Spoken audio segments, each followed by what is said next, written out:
my name is Leigh. This is a new channel to be twinned with Leigh's Psychic Pathways.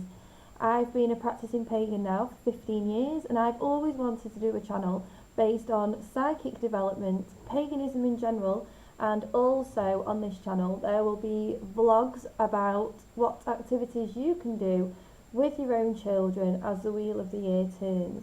As I'm quite aware, if you go on YouTube, there aren't that many things, there aren't that many YouTubers out there that actually do little activities with their children and then post them online afterwards, which I think is quite important. I was never brought up as a pagan, but I do intend on having my children brought up with an awareness of paganism. If they come to me, I don't know, when they're about 10, 11 and say that they want to engage in a different faith, then that's entirely up to them. I'm quite happy for them to do that. But various activities that I will be doing personally with my children, they are 10 months and nearly 2, so there's quite a limited range of what I can do. But I do think it's important that we teach the Wheel of the Year and various other bits and pieces to them when they're small, so that they can get some sort of understanding about how everything works and their own personal spiritual development. Also, this video is just a little bit of a short introduction about me. I am 30 and as I mentioned before, I do have 2 children. Just to reiterate again, one is 10 months old, his name is River, and I have a little girl called Poppy who is coming up for 2 in May. I work full-time as a psychic medium.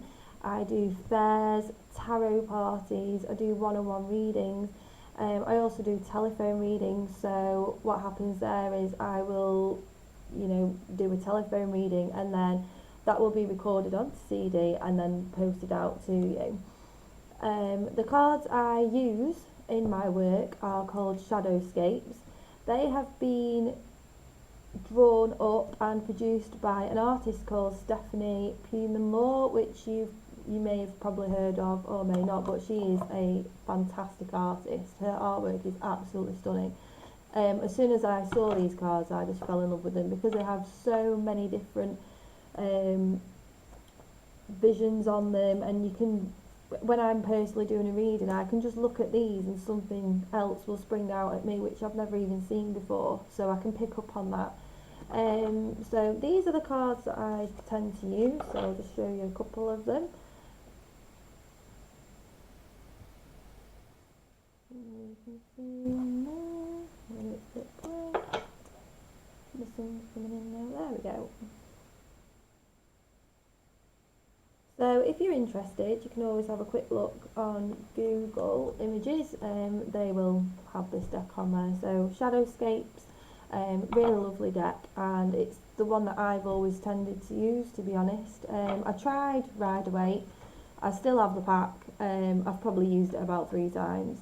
The imagery in it is very simple, however it's just not something that I can physically connect with spiritually, just because the images are incredibly basic, so yeah, I find I get a lot more things coming from these ones than I do from the Rider-Waite.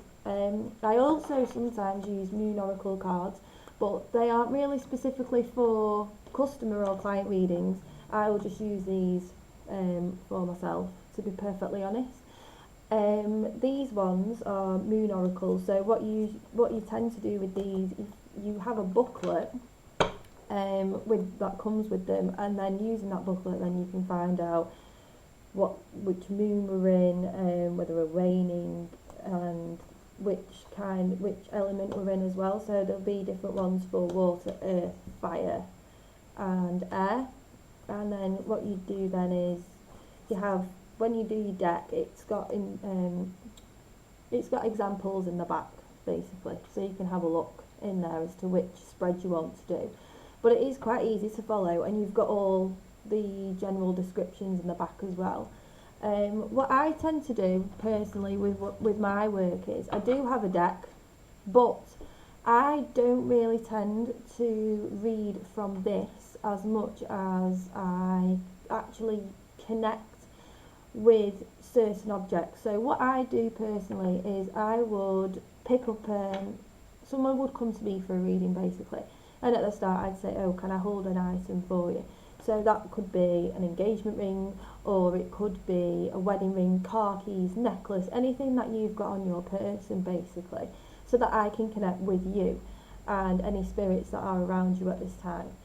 So I tend to use psychometry because for me, yeah, these, you can go online, you can have a look, you can get, they all come with books. Throw the book away for a start, because the books, yeah, they tell you the basic meanings of tarot and they give you the descriptions.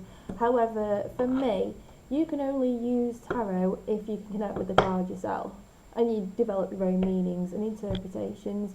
It's all well and good saying I'm a tarot reader and you know the booklet from back to front, and you know the reverse, and you know what the cards are when they're upright.